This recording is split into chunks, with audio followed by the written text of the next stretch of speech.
How many times have you said something and people took what you said and they just twisted it somehow and it was just not what you said?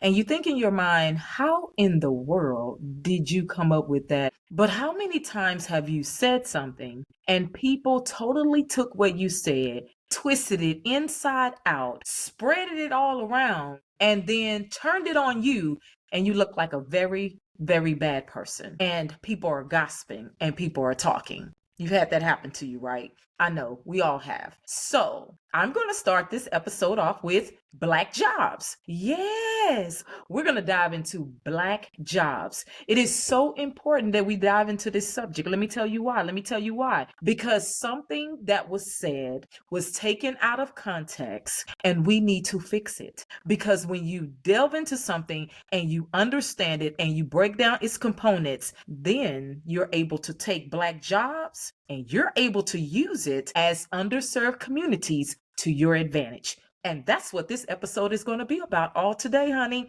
So you stay locked in because I'm telling you, I got some good stuff for you. So let me let you know what we're going to go over today, okay? Number one, we're going to define what is an actual Black job. Number two, talk about what Trump actually said versus what people want to say that he said, okay? So that's number two. We're going to go over what Trump meant and what other people say that he meant. And then number three, we're going to go over immigration jobs versus Black jobs. Then we're going to cover what jobs will be open when immigrants are mass deported. That's very, very important. Who will replace and get these jobs in these underserved communities? The battle between the underserved, lower income Blacks, whites, and Mexicans. Black folks, we're going to talk about this because we're going to go over this today. We need to be honest. So you have different types of Black people, right? In God's eyes, none of us are different. None of us are better, but we all know that the world works a certain kind of way. So if you have a certain type of education, you're in a certain type of class, you get associated with certain type of jobs. If you live in certain type of communities, you are introduced to certain type of jobs. And then you have those who will work very, very hard to work their way from certain type of jobs into other brackets of jobs. But Black folks, we're going to talk about it. The reason being is because we need to be very honest. There are underserved community who have criminal backgrounds, who have skills that don't match up to what their dreams are. And then we have Black people who just haven't had those opportunities. So the reason why we're going to discuss this is because this is going to be good, is because you need to know what Black jobs are and how to take Black jobs and turn them into entrepreneurial opportunities. And not only that, how to catapult yourself into a higher skill level. We're going to talk about that today, okay? And also how underserved Blacks can use Black jobs, okay, to be building blocks to the life that they want and deserve. Don't just throw away Black jobs because of what you think Black jobs mean. You need to understand how to use Black jobs to your advantage. And the bonus is going to be second chance employers. The reason why I wanted to do this is because it's very important. A lot of Blacks want to argue this subject of what they call Black jobs, but what they're not being honest with is that there are pools and pools of Black people that come with various Black backgrounds that do not match up to what the other Black people want to argue about. You know, the other Black people, when they say things like, I love my Black job, I'm a gymnast. Okay. I love my Black job, I'm a vice president. Okay. I love my Black job, I'm a CEO of a company. But is that the majority of Black people? So Black people, that's what we're going to talk about today, baby. We're going to lay down these goods, okay? I am coming with these goods. I'm going to break this stuff down to you so good so that you do not leave away with a complex that Black jobs are something negative, because they're not, okay? So stay tuned and I'll be right back with you right after this.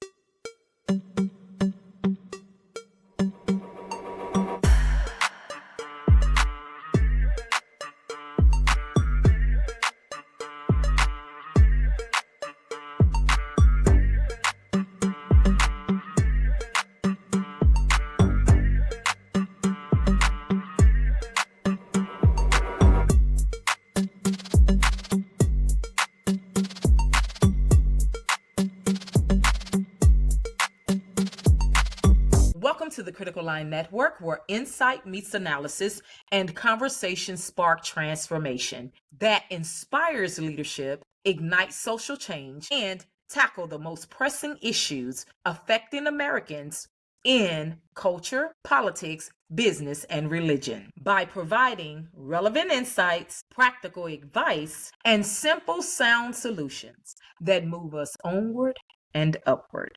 And as you know, November has been the month for politics. I mean, these discussions have been running rampant in America. You think I'm playing? Honey, if you have been watching YouTube, I'm not talking about mainstream media, honey. If you've been watching YouTube, if you've been watching any other platform besides mainstream media, then you know everybody has a voice. Everybody has an opinion. And it used to be a time where it was just mainstream media.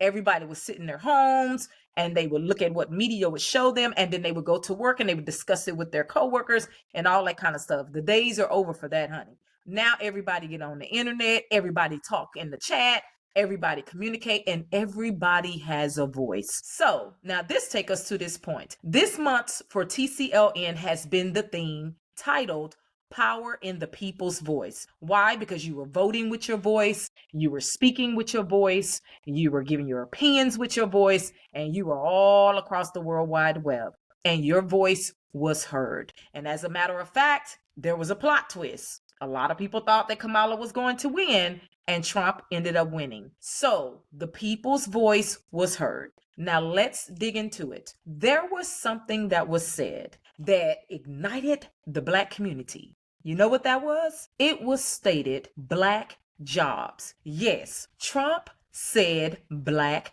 jobs. Now we're going to stop right here. I'm going to play something for you. I want you to listen. And as you listen, I want you to understand what Trump said and what people were feeling that he said. So listen and stay tuned. Why you're here today. I mean, it is not lost on us how divided we are as a country. And as you were coming today, we really got to see that we are divided along the lines of race, along the lines of gender. And there is this question of, in this moment where we are, why come here? What is your message today? My message is to stop people from invading our country that are taking, frankly, a lot of problems with it. But one of the big problems, and a lot of the journalists in this room I know and I have great respect for, a lot of the journalists in this room are Black. I will tell you that coming from the border are millions and millions of people that happen to be taking Black jobs. You had the best. What exactly is a Black job, sir? A Black job is anybody that has a job. That's what it is. Anybody that has a job. All right. And Mr. they're taking the employment away from Black people. They're coming in, they're invading. It's an invasion of millions of people, probably 15, 16, 17 million people. I have a feeling it's much more than that. And everybody's been seeing what's happened. The first group of people, the Black population, is affected most by that. And Kamala is allowing it to happen. She's the border czar. She's the worst border czar in the history of the world. There's never been a border czar like this. She's never even essentially been. She said she was there once, but not the right part of the border. So she was a border czar. She's done a horrible job. These people are coming into our country, and they're taking Black jobs and Hispanic jobs, and frankly, they're taking union jobs. Unions are being very badly affected by all of the millions of people that are pouring into our country. Kamala Harris truly understands the unseen labor and unwavering commitment that has always made America great.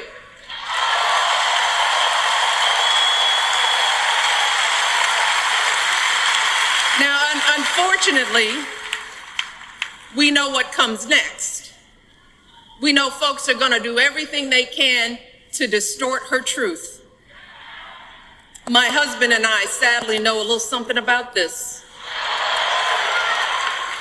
For years, Donald Trump did everything in his power to try to make people fear us. See, his limited, narrow view of the world made him feel threatened by the existence of two hardworking, highly educated, successful people who happen to be Black.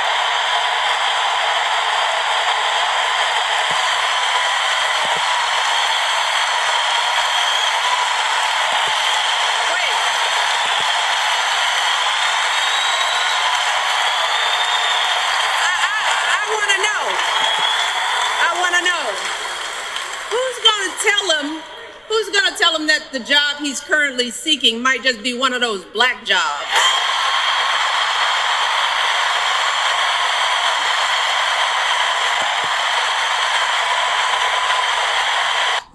Kamala Harris.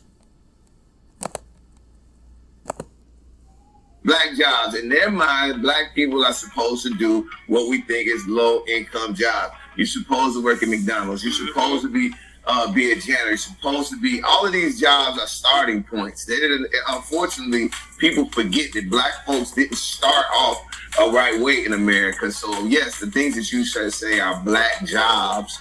Those are jobs that, that my great-great-grandma did to help my grandmother and my mom get to where they at. But you got to look at it like this. A lot of times, black people get jobs due to minority contracts, okay? Unfortunately, that's the way it goes. That's the way it goes. And it's a minority contract, not a black people contract, but to be more inclusive, I think what Trump may be alluding to is these immigrants come in and they'll award those people those minority-based contracts to them before they'll do it for us. Now, as you can see, Trump said what he said, and there were responses from Michelle Obama and then people in the community and what they felt he was actually saying. So let's dive into defining. So again, we're going to define, what does a black job mean? Remember, everybody was on the internet and they was asking that question. What the hell is a black job? What does that mean? Okay, so what I did is I got a little creative. I love AI. I love social media. I love all these tools that we have today.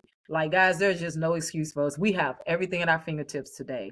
And what I did is I got a little creative and I dived into some research, right? Not only did I get research from the EEOC and some professional entities, I also wanted to do research from what actually people were saying across the World Wide Web. So let's talk about defining black jobs. So we're going to go formal and then we're going to go less formal. Okay. So the term black jobs technically refer to jobs or industries where African Americans historically have had, listen to the key word, historically have had significant representation, often due to systemic racism, economic disparities, or cultural factors shaping the job market. The context of the term may vary depending on its usage. Here's an overview. Historical context, talking about post-slavery era. Okay, that is after the abolition of slavery in the United States, and many African Americans at that time worked in low-paying, labor-intensive jobs such as farming, domestic work, or sharecropping. Follow along so that way you can get a trajectory of where it started and how it has evolved. So industrial work. During the Great Migration, 1960 through 1970, many African Americans moved to urban centers, taking jobs in factory, steel mills, and railroads. Now, contemporary usage is the representation that it might refer to jobs where African Americans are represented today, such as in certain sectors of service industries, food, service, retail, public transportation, healthcare support roles, and the arts. Cultural alignment. So some jobs are labeled as black jobs because they are connected to industries where African Americans have made cultural or historical impact, such as music, sports, and media. We're going to get there, guys. Advocacy and empowerment. Black-owned businesses. The term can also reflect to roles created or emphasized by Black entrepreneurs in Black-owned companies that aim to provide jobs to underserved communities. Economic equity. Discussions about Black jobs sometimes focus on policies to increase Black representation in higher paying industries, such as tech, finance, and STEM, which has to do with science. So it's just showing you a trajectory of what these Black jobs are and how they started, how they evolved, and how they see them today. Okay? Now, what did Trump mean when he said Black jobs versus what others meant? Now, you guys heard the tape, right? So you heard what he said, and he said the same thing over and over and over and over. But you know how people are. People are, when they don't understand what you're really saying, or when they assume what you're saying, they'll keep digging into you, trying to make you say what they think you really saying. You know how we do. I'm finna give you some context as far as from a political standpoint. So when Trump was talking about black jobs, I want you to listen closely. When former President Trump referred to black jobs during his presidency, he was generally speaking, generally, that means general. Okay. The reason why I have to hit that and I'm hitting certain terms so you can understand what context we're talking in. Because we went from historical, then we went into how it evolved with these black jobs and black people growing and becoming and getting educated and doing the things they need to do. So, what Trump was referring to is in general. Speaking about employment opportunities for African Americans and the state of employment within the Black community. His comments often came in the context of discussing his administration and economic policies and their impact on historically marginalized groups. Key context behind Trump's use of this term. Economic achievements. For Trump frequently highlighted low Black unemployment rates. Now, you know, he talked about that all the time when he was talking to Ice Cube. He was talking to, who was that? What's his name? I forget his name. You guys know who I'm talking about. Key West, you know, I forget his name, West guy. So he cited that it was evident that Blacks were not receiving things that they supposed to have been receiving. He's always said that. He said that in his last campaign. He was also saying that in this campaign. Policies and initiatives. Trump pointed out to tax cuts, regulatory reforms, and opportunity zones, a program designed to incentivize investment in economically distressed areas as a way his administration can help create Black jobs for Americans, or what he called jobs for Black Americans, okay? He also emphasizes support for the criminal justice reform. Now, when you look at his past, he did pardon certain people, but it was mostly he was also dealing with the federal, because I did do research. So he was dealing with more of the federal penitentiary. Okay. And it was called the First Step Act. So if you want to look that up, you guys can look that up as a way to reintegrate formerly incarcerated individuals, many of whom are Black, back into the workforce. So that was some of the things that he was planning and wanted to work on. Now, the criticism of the phrase of what they call Black jobs. Critics argue that his use of this term oversimplified and commodified complex issues surrounding Black employment, systemic racism, and economic equality. Now, how many people know that two things can be true at once? So it can be true that we need Black people to start having more jobs. That can be true, and that Black people have been disadvantaged, but it can also be true that there are more pertinent things that are being overlooked, as I just mentioned, complex issues that surround Black employment, systemic racism, and economic equality. So, and others also question whether his policies were genuine, addressing long-standing disparities in wealth, opportunity, and job quality for Black Americans, and merely reflected broader economic trends. Now, I want to stop right here. This is where I may make some of you mad. I may make you mad. So I want to stop to remind you that this particular show, this particular episode is going to be for underserved communities. You can listen and you can see what I'm saying, but understand where you have to put yourself in these particular people's shoes. You can't say, oh, I have a Harvard degree and I have a beautiful Black job. And so what is these people talking about? You must remember that there are people that don't come from your background.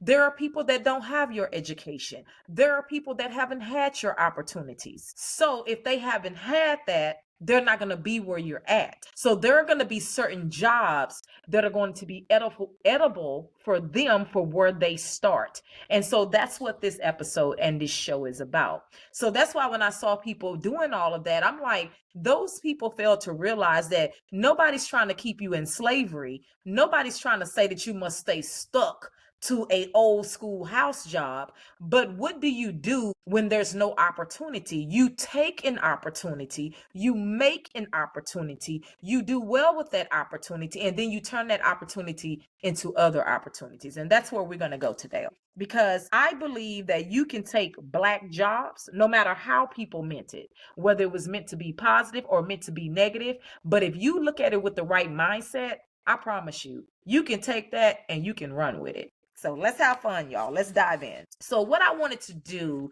is, you know, that they've been talking about in politics that some of the first things that Trump is going to do is do a mass deportation, right? So you understand that once that's done, they're going to be these jobs, right? And so the first questions I was asking myself, and especially when I was doing research, is where are these jobs going to go?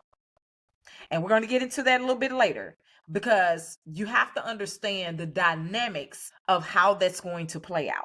So there's going to be some jobs available, but how is that actually going to play out? And how is it going to affect Blacks, whites, and Mexicans who are underserved in the United States of America? In other words, the underserved are those who have not had those opportunities, who are at those type of skill levels or below, who are going to be able to fill those jobs, and how this thing is going to really play out, right? And the competition, the battle, and everything you could think of, right? So let's get into it. So immigration jobs versus what's called Black jobs. So we went over earlier what they call Black jobs, where it started, how it's evolved, how Black people have evolved. And so Black jobs. That's why when Trump said any job, all jobs, Black job, let me give you guys a clue, because they were being funny in the media. But did you know that a lot of Black reporters were being replaced and being fired? We talking about the top of the cherry of the crop. So when he said that these jobs are being taken from Black people, this man was not playing with you. And when he told you that Blacks are affected the most, see, the problem is you know what? Let's be honest. The problem is that we got this type of mentality. I won't say we, but there are a lot of people that have this type of mentality where as long as it's not them, then they're okay. As long as they're doing good, they're okay. But they don't speak for the rest of the population. They don't speak, you guys, for everyone else. You got a whole 80% of people out there that still got to live, that still got to be, that are still struggling, that are still dealing with all this stuff. So how can you speak for them if you're not walking in their shoes? Okay, so you're a top gymnast. Okay, so your husband's been a president. Okay, so you've done this and you've done that, but that's not the majority of people, y'all. So that's why you got to calm down when you're making fun. Because the truth is, if you really want to be honest, a lot of the Black people at the top were being hit for these jobs and fired like it wasn't nothing. But because they had fans and a fan base and this and this and that, they were able to turn to YouTube. Yes, turn to YouTube. And they were able to use their audience to keep making money. They were what you call lucky, guys. Lucky. Why? Because they were prepared. They had resources you didn't have. They had opportunities you didn't have. They had connections you didn't have. That didn't always start out for them like that. Some of them come from the slums. But you know how it is, guys. When we get a little something, you know how I go, we tend to forget and we get puffed up with pride. And we have to remember that it didn't always start that way. Okay. So that's why I want to touch on this today. Now let's get to immigration jobs versus Black jobs. So I was asking these questions and I was getting this feedback, right? So I asked, what kind of jobs are underserved people looking for? So that's the question I asked. So what I got back is that people who are in underserved communities, which actually mean in communities where they're not exposed to higher education a lot, or they're not exposed to a lot of opportunities, or they're not exposed to a higher income or higher education or whatever that is that can help level them up. You understand what I'm saying?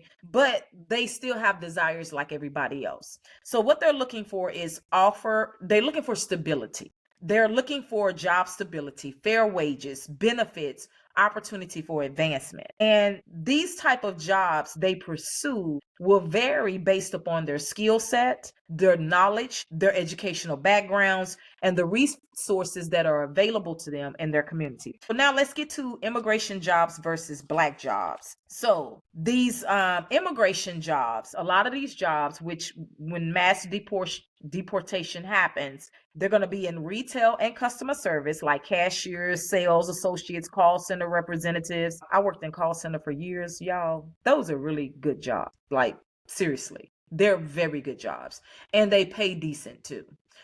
They may not be everything you want, but then we're going to tap into how do you take these jobs and use them as opportunities, okay? So, but anyway, food service, and cook, line cooks, servers, baristas, fast food workers, warehouse and logistics, packers, forklift operators, delivery, janitorial and cleaning, custodial, housekeeping, sanitation workers, healthcare roles, certified nurses, what they call CNAs. You remember that? A lot of people used to work as CNAs back in the day. Home health aides, medical assistants, positions in hospitals or nursing homes, offered appeal due to on-the-job training and clear career paths, okay? Skill trades like electricians, plumbers, HVAC technicians, carpenters, all of these, you understand what I'm saying? All of these. And a lot of blacks used to do those jobs a lot. You know that. A lot of blacks worked in that. Lots of them. Some went on to start their own companies, but some never did. They were just working for companies. And then when things switched, because so many immigrants came in and they could pay them lower wages or they could do whatever, it did start knocking black people out of these jobs, you know. So again, when people are making fun and they're making memes, they're not understanding the truth. They're not going by truth. You understand what I'm saying? They're appealing to people and their ignorance, but they're not looking at the facts and they're not looking at truth. And you know, time has evolved. So you have gigs now like ride share drivers, food delivery workers, and other freelance opportunities in writing, graphic design, digital. So things evolved. So where you can start doing more freelance, right? They have all these opportunities and platforms. Technology and IT roles, help desk technicians, junior developers, roles in data entry and cybersecurity, accessible programs like coding boot camps attract underserved communities. Because just in case you guys didn't notice, I thought that Google, let me tell you something about Google, guys. A lot of people talk a lot of noise about Google, but when I say that Google come up with some of the most fantastic ideas, woo, guys, these people are off the chains. I'm telling you, they off the chains, y'all. They come up with some of the best ideas. So Google has a free education to where if you go look at Google, I want you guys to just take out the time. I'm talking about Google, like google.com, Google. So they have programs where they will train you to be, what do they call it? Project managers. They will train you to be, and it's all free and it's all online. But I want you to look at the people who are hosting those classes. They have tattoos, all of them. You can tell they got, one of them got a gold tooth. They come from the hoods. They come from everywhere. But these people were hungry for opportunity. And guess who gave them opportunity? I can name 2 companies right now that people talk about like a dog, but I don't care what nobody say. That's why you got to see the positives in things. I don't care what nobody say. These are the 2 companies that gave people opportunities that they otherwise would not have. Project management is a very brilliant skill. It is a skill where you can learn how to take an idea, take a project, and learn how to manage it from A to Z.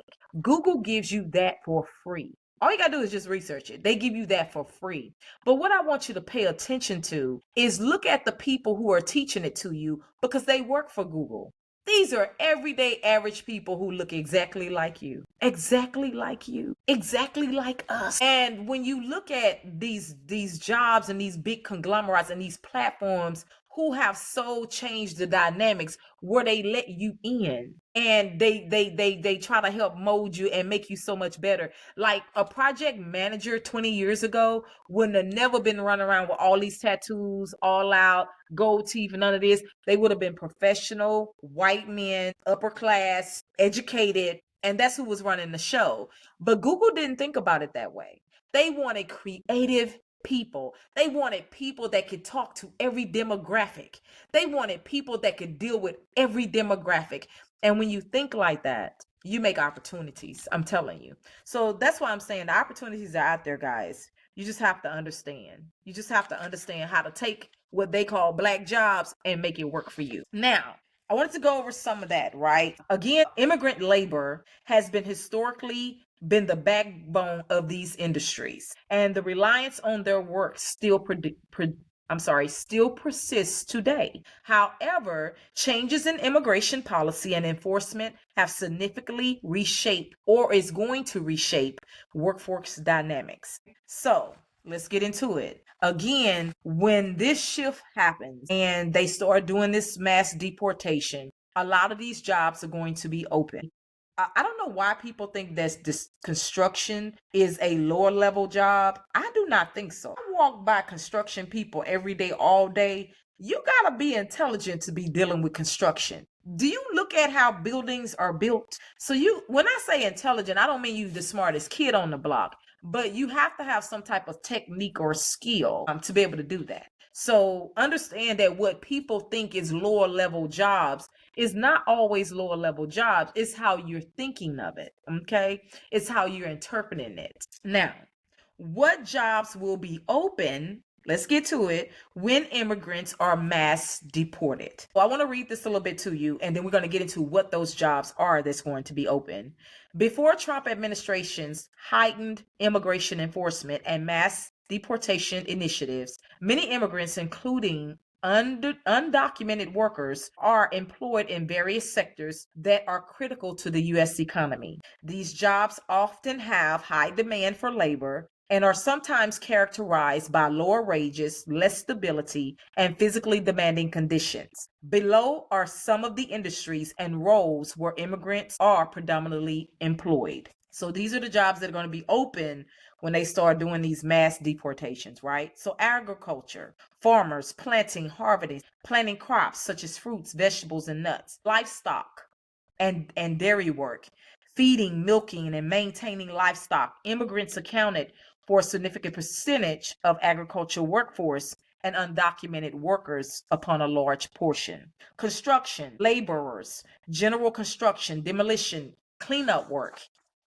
and also being on construction teams. Skilled trades, roofing, masonry, carpentry, electrical work. How many of you guys have these skills? You've just been out of work for a while, right? Construction often relied on immigrant labor for both skilled and, listen up, unskilled roles. Hospitality, housekeeping, cleaning rooms, hotels and resorts, maintenance, repairs, upkeep in hospitality and settings. Food service, cooks, dishwashers, kitchen staff, hotels, restaurants. Don't snare your nose up just yet, because I'm telling you, you need to learn what this is really all about. These people, blacks started complaining, honey, we ain't trying to work that. Honey, we ain't trying to do that. But those people were smart.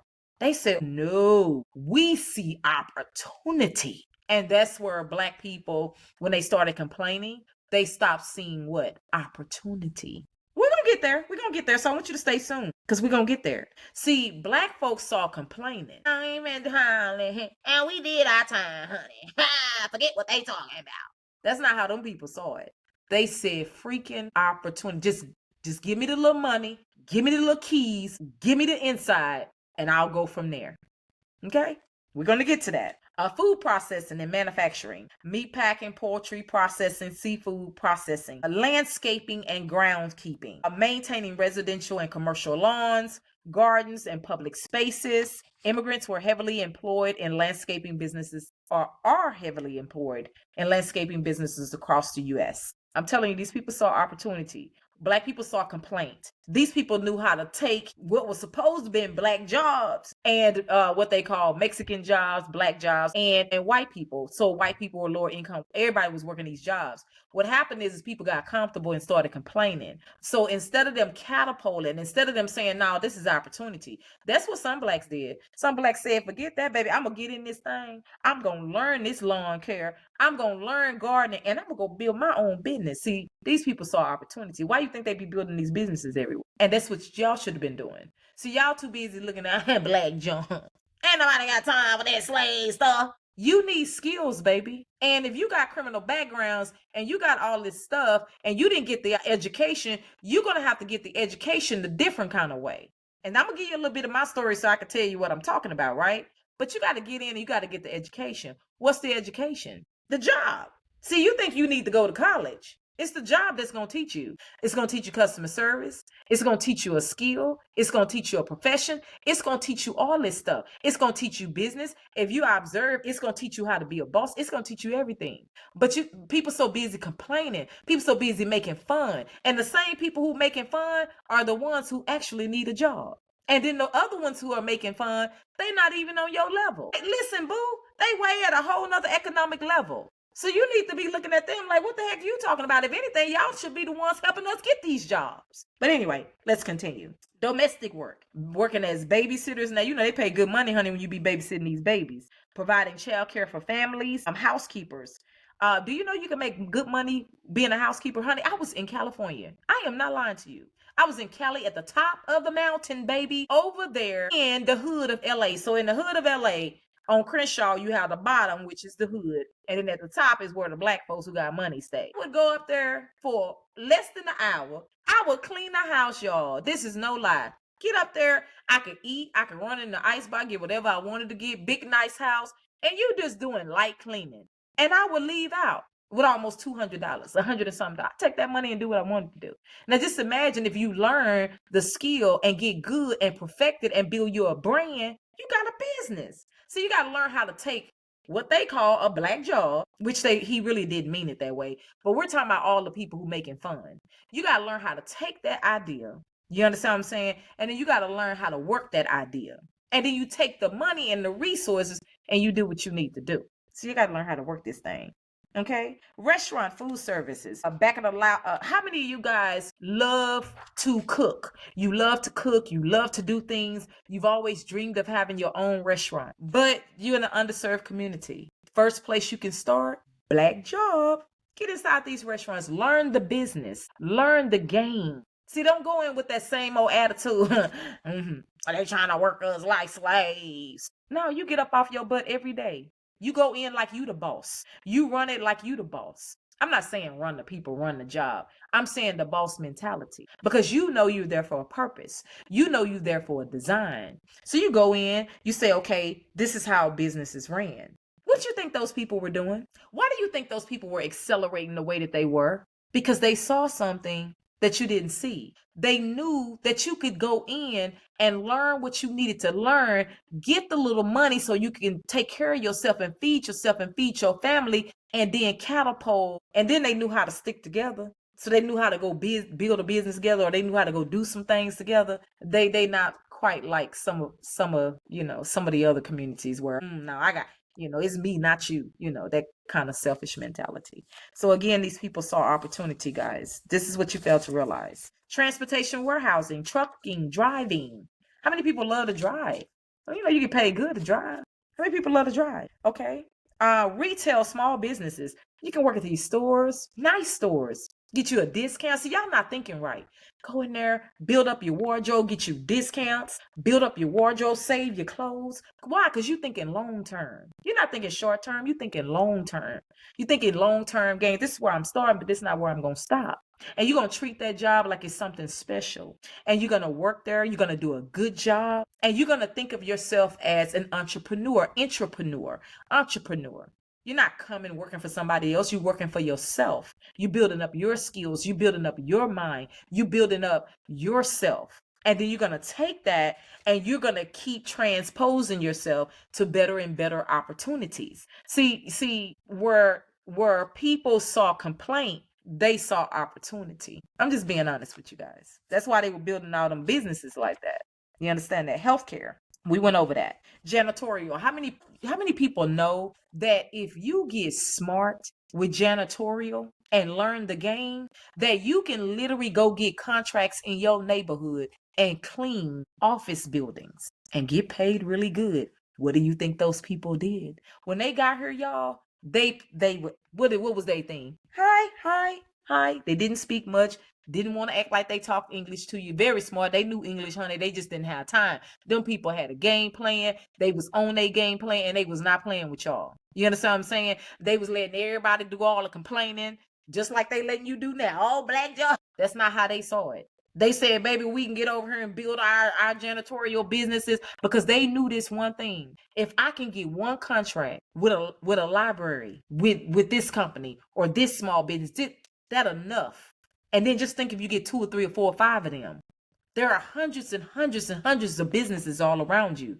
So just think you get 4 or 5. Just going in a couple of times a week, clean with a contract, making sure you professional, making sure you doing what's right, making sure you not robbing these people, and you respecting them and they respecting you. You know how much money you can get paid? And you got your own business, and then you can start hiring other people to work for you. And you kind of sit back and chill. Like that's what they were doing. See, they saw opportunity where you saw complaint. I'm telling you guys. I'm telling you. And then when it started flipping where blacks didn't have it, so then blacks, what was the thing they were saying? They taking our jobs. They taking our jobs. But they were only taking what you was complaining about.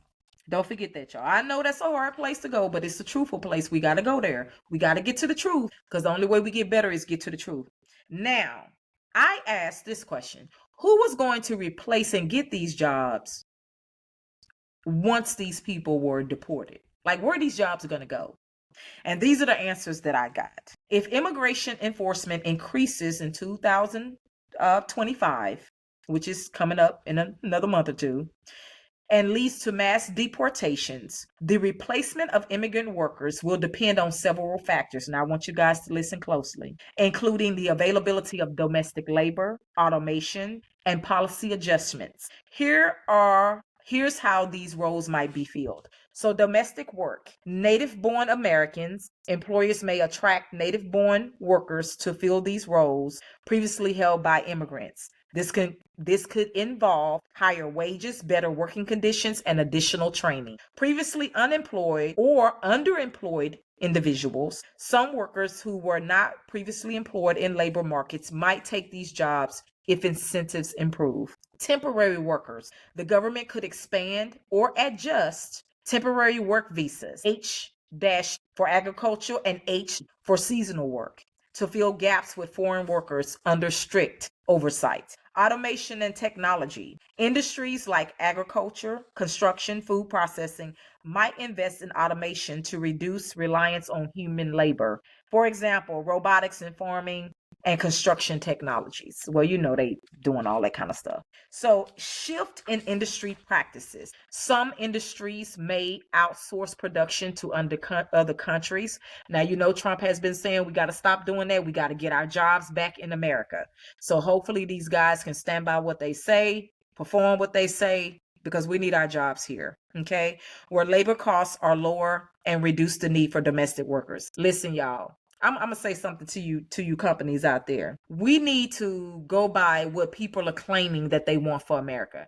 They're claiming that they want to be America first, right? So that's what people are saying out their mouth.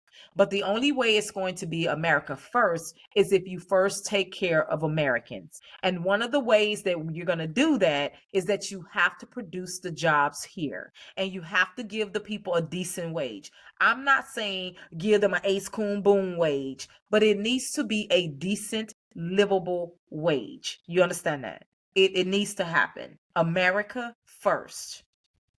You know, that's just like you staying at home with your children and your children are hungry and somebody knocks on your door and say, can you please feed our babies? Our babies are hungry. And you won't even feed your children. And then you out there going out there feeding other people's children. Your children are going to look at you like, wow, how could you give them our last piece of chicken? How could you give them our last piece of macaroni? We're starving. Do you love them more than you love us? Like that's how your kids would think, you know. So America, hopefully we can live up to this notion, America first, and then we can start taking care of everybody else. But we have to get this country back on track.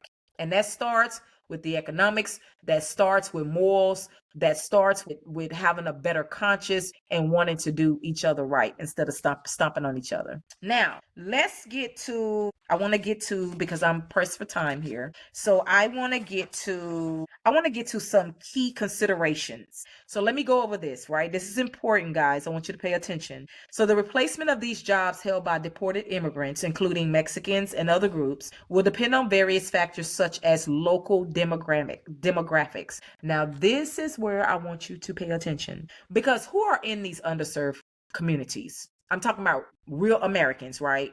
The majority of real Americans are going to be your whites, your blacks, and your Mexicans. We're talking about real Americans born here. Birth certificate says Americans. That's the majority of us. Blacks, whites, and Mexicans. Yes, other people, but the majority of us are that. So you must know that those who are in these underserved communities, low-income whites, low-income blacks, low-income Mexicans, they're going to be the ones who are going to be vying for these jobs. You understand that, right? You must understand that. So this is going to be a demographic play. It's going to be a political play, but it's going to be a different demographic play, but it's also going to be a competition play. So this is where you guys need to be aware, right? So key considerations. Number one, the industry and geographic context. Urban areas. Black Americans might have more opportunities in urban centers where they are more heavily concentrated. In rural areas, in agricultural sectors, and areas near the southern U.S. border, Mexican Americans and other Latino citizens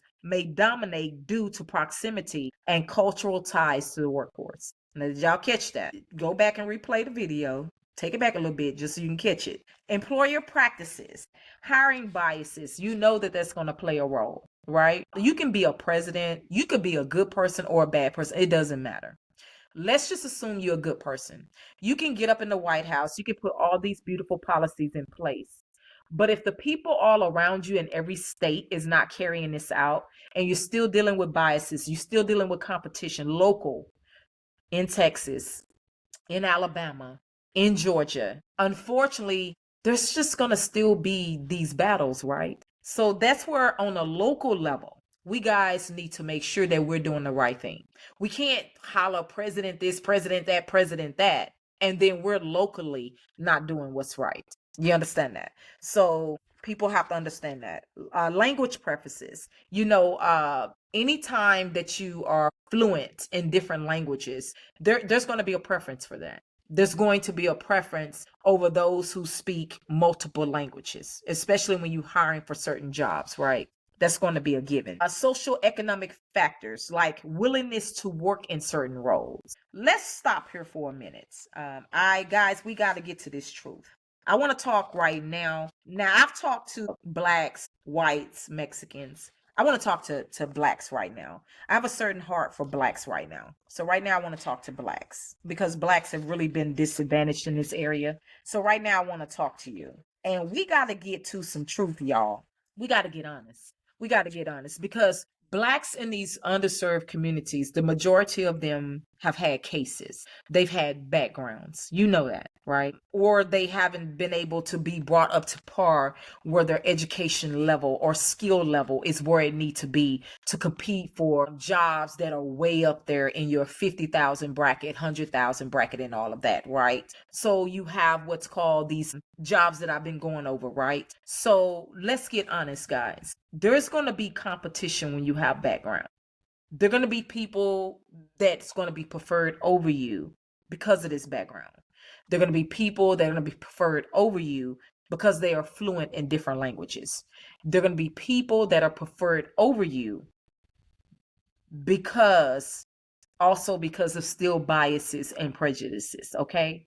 So what I did is I said, I asked this question, what steps could Black people take that are in these types of positions that can better prepare them so they can start getting better opportunities? You understand what I'm saying? So they can start getting things that help them go from a Black job to evolve in their lives and taking that Black job, stepping on that Black job, catapulting those skills, catapulting that education, taking advantage of those opportunities. Because some jobs pay for colleges, some jobs do a lot of stuff, y'all.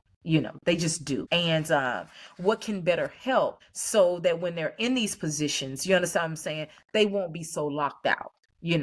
I came up with this thing that's called a second chance employers, right? So as I was looking at this information, there are what you call second chance employers. Let's go over what's called these national chains and large companies that do second chance employee. Okay. Walmart, Amazon, Starbucks, Target, Home Depot, Lowe's, UPS, FedEx, McDonald's, Chick-fil-A, Chipotle Mexican Grill, Goodwill Industries, AutoZone, Dollar Tree, Family Dollar, CVS, Walgreens, Kroger, Costco, Panera Bread, Aldi. Now let's get into construction, second chance jobs. Caterpillar, Tyson's Foods, Kellogg's, Georgia Pacific, International Paper, Nucor Steel, Cox Industry, Waste Management, Snyder National, Trucking and Logistics, JB Hunt, Transport services. Let's get into hospitality and food service. Hilton Hotels, Marriott International, Holiday Inn, Olive Garden, Denny's, Arby's, Pizza Hut, Taco Bell, Subway, IHOP. Let's get into retail. Dollar General, TJ Maxx, Marshalls, Burlington stores, Big Lots, Menards, Sears, Kmart, Bed Bath and Beyond, Ross, Dress for Less. How many of y'all like to dress, honey? Okay. Greyhound. Let's get into transportation and delivery. Greyhound, Lyft, Uber, DoorDash, Instacart, Grubhub. Now, let's get into temporary staffing agencies. Adecco Staffing, Kelly, Manpower, Express Employees Professionals, Randstad USA, Labor Finders, People Ready. So again, all of these are your national major chains.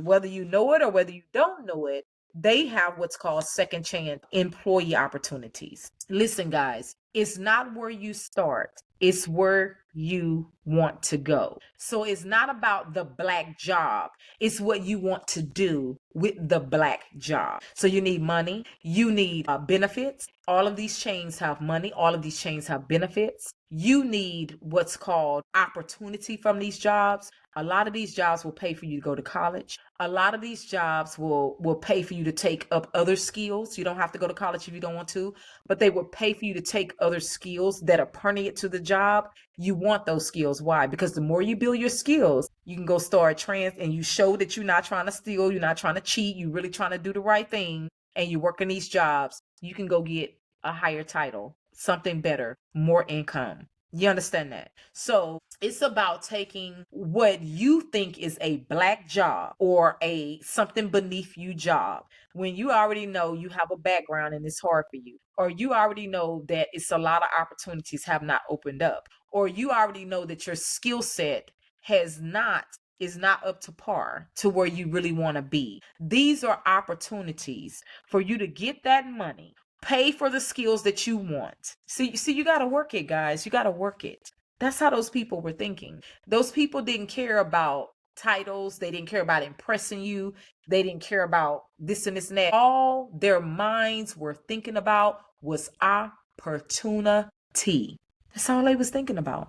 That's all they wanted. And I would just say to black people who, I'm going to give you my story now. So for a long, long time, I worked in customer service. I did do some fast food, but the majority of my jobs was just call center, everyday call center jobs. And then I took a few college courses, and I volunteered for the Salvation Army at one time, and that was during Rita and Katrina. And I met this lady and she told me about community council.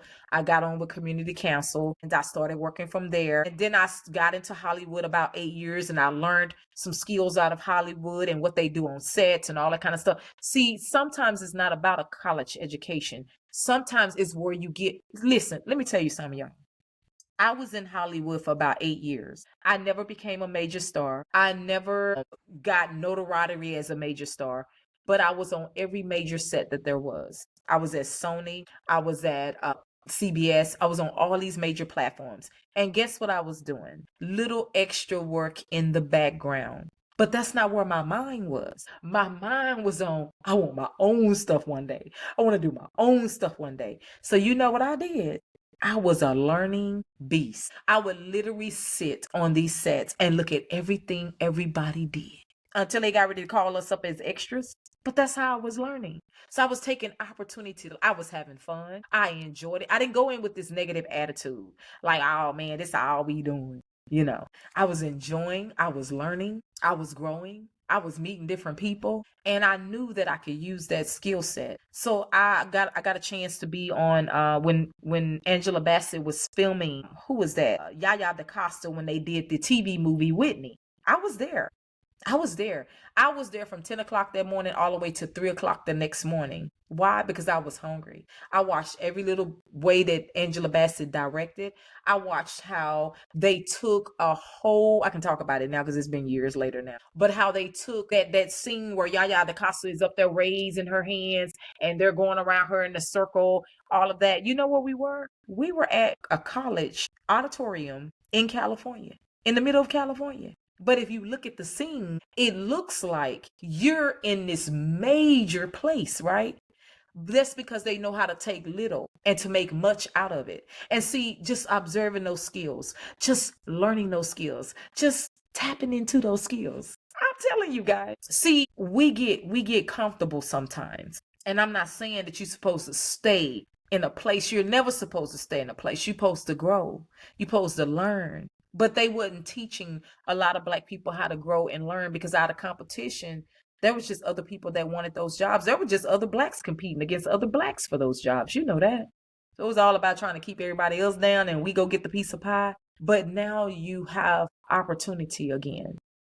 And is it going to be easy? Absolutely not. Absolutely not. But when people are out there making fun of Black jobs, instead of you making fun of Black jobs, you'd be like, this ain't got nothing to do with no Black job. White people work this job. Black folks work this job. Mexican work this job. What can I learn from this job? How do you think white people go? White people who run retail establishments, you think they started there? No, boo. They started right there at the cashier office, right there. They started right there folding the clothes. So don't think of things as a Black job. Think of things as your internship. Think of things as an education. Have a different mindset. Because I'm going to tell you something, every job I go on, that's exactly what I do. I've worked in leasing as a leasing consultant. So during the pandemic, y'all remember when the pandemic hit? Baby, I ain't had no job. I ain't had no nothing. But I had worked previously, so I got some unemployment, right? You know what I did with that unemployment money? I got me an apartment for a year, and then I sat down and I learned some skills. I taught myself some skills. I took some Google classes, project management. And those are free. I took different other things that I did. I took some license classes. And then I went and got my real estate license. So even though I didn't want to be a real estate sales agent per se, what I did want to do was get my foot in the door. And guess what? I wanted to, and this was all during the pandemic. That's why I say you got to take these opportunities. So when you start, a lot of people think that, oh, I have to have this, I have to have that. Do you know to start as a leasing consultant for an apartment complex that you don't need none of that? All you need to know is customer service. How many of y'all have worked in customer service for many, many years? That's a step up for you. You make a little bit more money. And then you can go from a leasing consultant to an assistant manager. You can go from a manager to a manager, running properties, doing community management. Y'all, it's so much opportunity. But if you look at it as a Black job, then you're going to miss the point. You're going to miss the point. So I just wanted to go over that with you guys today. I hope you got something out of this segment. I really, really hope you did. Before I close out, I want to go over a little bit of EEOC employment information. The reason why I wanted to go over this, because I think it's very, very important, especially for you guys who are in a position to help people. But it's also important for viewers like yourself who really do understand that discrimination is real and that you do deal with it in the workforce. So in the fiscal year of 2022, the EEOC received 73,485 charges of workplace discrimination. That was in 2022.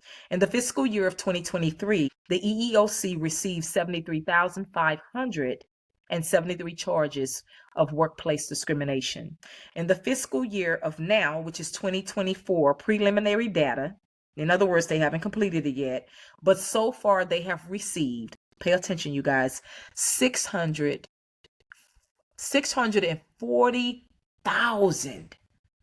Ooh, y'all, 640,000 inquiries from the public, which includes charges of discrimination.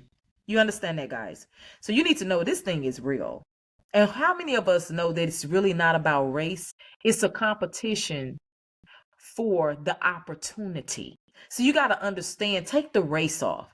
Listen, don't nobody really care that you Black. That's why they sleep with Black folks. That's why they like to use Black folks' gifts and talents. Nobody really care about that. What people care about is the opportunity. You got to start thinking in terms of opportunity again. You got to stop thinking, I don't forget that, honey. Think in terms of opportunity. Get the money. What opportunities do that job provide? Oh, they help pay for this and they help pay for that. Oh, they give you this, they give you that. Oh, I can learn this, I can learn that. Opportunity. Okay.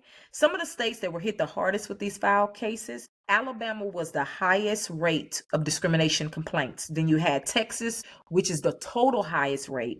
And then you got Mississippi, Arkansas, Georgia, Florida, California, New York, North Carolina, Pennsylvania, and Illinois. So I want to let you know that I relate to you, baby. I relate to you. So what I'm doing and what I want to do, I want to give you an offer today. So what I'm doing is I'm putting 12 effective ways to present yourself to a second chance employer. You heard that right. 12 effective ways to present yourself to a second chance employer. The reason why I know this works because I've done it. Matter of fact, I've done it so much to where I had people looking at me saying, how did you get that position? Literally snaring their nose at me. How did you get there? And was jealous and mad. So I have putting together for you guys. The book is going to be for underserved communities. It's only going to be $2, but it's also going to be for you if you want to donate 5, 10, 15, 20, up to $20 for this book. So if you're interested, I want you to let me know. You can reach me at the critical line network at gmail.com and put inside of the email, I am interested in this book. Okay. So again, it is going to be 12 effective ways to present yourself to a second chance employer. Okay. So if you have a criminal background, or if you had this place where you are not situated right and you haven't had these opportunities, these tips are going to focus on showcasing your growth, accountability, and your readiness to contribute positively to an organization. It's going to help get your foot into that door. I know it can be done. I've done it, and I know that you can do it. Okay. And the only reason why I asked for $2 is because you guys, we labor. We put labor in. We put work in. It's not just abracadabra. So $2 is nothing. You guys can easily give to that. And for those who can give more, it'll be in increments of 5, 10, 15, and 20. Okay, that's just to support and help out, mainly also for this show. Okay, I wanted to thank you for joining me today. Okay, I pray that you got something out of this. I pray you understand where I'm truly coming from. And also, I want to leave you with some inspiration. I want you to take that negative music out of your ear. That negative music is bringing y'all spirit down. Take that music out. And I can't tell you to take the music out and don't give you something positive. So I want to give you a positive song that I want to leave you with today. I want you to go to YouTube and I want you to Google this artist's name. Her name is Alita. So it's it's Alita. And the name of the song is called Rise Up. I want you to hear this again. Alita, Alita. And the name of the song is called Rise Up. I want you to genuinely listen to that song. From my heart to yours, I want you to be inspired. You're still here after the storm, right? You are still here. So it's not over. So let's think about what is being said. And instead of laughing and mocking, let's say, maybe there's some value in what's being said. How do I take a Black job and make it the most perfect opportunity to step and to rise where I need to go in life? Because the storm is over and it feels like you're still in the storm, but it's over. And guess what? You still got to live. You either going to live or you're going to sit there and die. So you better choose to live. Okay? Be blessed. Thank you for tuning in. Do not forget to like, share, and subscribe. Subscribe. You better subscribe. I said subscribe. Don't be trying to play me. Subscribe. No, I'm just playing. And share with other people that you know can use this information, and be blessed, okay? And as my favorite childhood reporter would say, courage, my friends, courage.